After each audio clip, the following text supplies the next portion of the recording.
Corona और lockdown ने दुनिया के हर सेक्टर को प्रभावित किया है।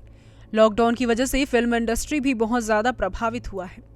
करीब 1 साल तक सिनेमा घर बंद रहने के बाद आधी सीटिंग कैपेसिटी के साथ खोला गया था। लेकिन कोरोना की दूसरी लहर के साथ एक बार फिर से लगे लॉकडाउन ने पूरे इंडस्ट्री को लगभग बर्बाद ही कर दिया है।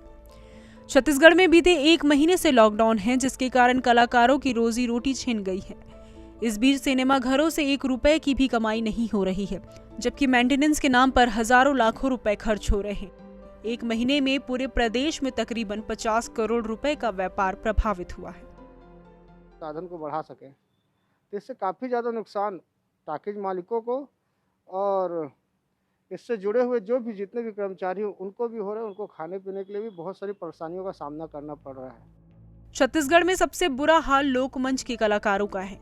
छत्तीसगढ़ी सिनेमा और लोकमंच के ज्यादातर कलाकारों की कमाई का जरिया सिर्फ थिएटर और फिल्म है, जो 1 साल बाद फिर से 1 महीने से बंद है। स्थिति इतनी बिगड़ गई है कि कई कलाकारों को कर्जा लेकर घर चलाना पड़ रहा है। देखिए, ये जो लॉकडाउन हुआ है, इससे छत्तीसगढ़ी सिनेमा इंडस्ट्री के कलाकारों पे और लोक रंगमंच के कलाकारों पे बहुत ज़्यादा प्रभाव पड़ा है। और उसका कारण है कि हम लोग आर्थिक रूप से इसी पे निर्भर हैं और अब हमारा काम बंद हो गया, तो आर्थिक रूप से तो हमको परेशानी आई है, कर्जे कर रहे हैं। कुछ कलाकार छोटे छोटे धंधे व्यवसाय कर रहे हैं और कुछ की स्थिति तो इतनी ख़राब है कि कुछ लोगों ने तो फांसी लगाने का प्रयास तक किया है। जब पहला लॉकडाउन लगा था तो बहुत मुश्किलों से उन्होंने अपना घर चलाया।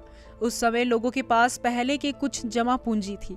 इस वजह से लोग उस समय अपना घर चला पाए। जिनके पास नहीं था वह दूसरों से कर्जा लेकर अपना घर चलाए और फिर जब लॉकडाउन खुला तो लोगों को लगा कि अब वह काम पर जाकर अपना कर्ज चुका देंगे।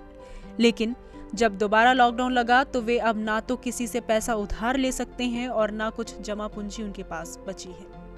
जैसा कि सबको पता है कि जब पहले लॉकडाउन लगा तो कितना मुश्किल था लोगों को जीना। तो लोगों के पास कुछ ना कुछ जमा पूंजी था तो वो खर्च किए उस समय। जिनके पास नहीं था तो और कर्जे लिए, लोग कर्ज में दबते गए। जब जैसे ही लॉकडाउन ख़त्म हुआ तो लोगों को लगा कि अब कुछ तो कमाने का साधन मिला, कमाने लगे। अब जब जो कमाए पेमेंट में आया, वो जो कर्ज लिए थे उसको पटाने में लग गए। अब जैसे ही कुछ बचा के रखते फिर से लॉकडाउन हो गया। तो अब आदमी करे तो क्या करे, अब कहाँ से कमाए, कहाँ से क्या लाए। इस ऑप्शन में तो अब हम किसी से कुछ मांग भी नहीं सकते। पहले क्या था कि अगर कुछ तकलीफ़ें आने पर हम एक दूसरे से अगर कुछ हेल्प मांग सकते थे तो मांग सकते थे, लेकिन ये तो कोरोना काल ऐसा हुआ है कि ये सभी लोगों के लिए है, हम कलाकारों के लिए भी और अन्य लोगों के लिए भी। अगर हम किसी से कुछ मांगते हैं तो वो भी हमें नहीं दे सकेंगे, क्योंकि ये कोरोना काल में ऐसा हुआ है कि सबका काम बंद पड़ा है। तो लोगों को ये लगता है कि अगर हम किसी से कुछ मांगते हैं, लोगों को लगे ना लगे, हमको ही खुद लगता है कि अगर हम किसी से उधारी लेते हैं तो हम किसी को चुका पाएंगे कि नहीं। बार बार लॉकडाउन होने से टॉकीज मालिकों और टॉकीज कर्मचारियों को भी भारी नुकसान का सामना करना पड़ रहा है। एक टॉकीज में 10 कर्मचारी काम करते हैं। उनकी रोजी रोटी, उनकी सैलरी की व्यवस्था टॉकीज मालिक को ही करना होता है। लेकिन जब लोग टॉकीज आ ही नहीं रहे और टॉकीज 1 महीने से बंद पड़ा है तो किस तरह वह अपने कर्मचारियों को सैलरी दें। सबसे बड़ी परेशानी यही है कि लोगों को घर चलाने के लिए पैसे नहीं आ पा रहे। उनके सारी टाकीजों में काम करने वाले कर्मचारी, उनकी आर्थिक स्थिति पूरी तरह से बदहाल हो चुकी है, क्योंकि फिल्में नहीं लग रही, दर्शक आने वाले हैं नहीं। और इस मामले में राज्य सरकार को सोचना चाहिए उन लोगों के लिए, कलाकारों के लिए भी और काम करने वाले यहाँ के लोगों के लिए भी। लॉकडाउन के कारण शॉपिंग मॉल और सिनेमा हॉल कई महीनों से बंद हैं। इस बीच बड़ी फिल्में OTT प्लेटफॉर्म पर आने लगी है, जिससे वे अपने घरों में ही देख लेते हैं। इससे उन्हें बाहर भी नहीं निकलना पड़ता और उनका मनोरंजन भी हो जाता है। पूरा 100% टाकीज को इससे नुकसान है। OTT प्लेटफॉर्म से केवल जो OTT के जो कंपनीज हैं उनको ही मुनाफा हो रहा है, लेकिन टाकीज जो इतने बड़े बड़े लोग अपने पैसे लगा के बैठे हैं, उनके काम करने वाले कर्मचारी हैं, उनको इससे पूरा नुकसान होने वाला है।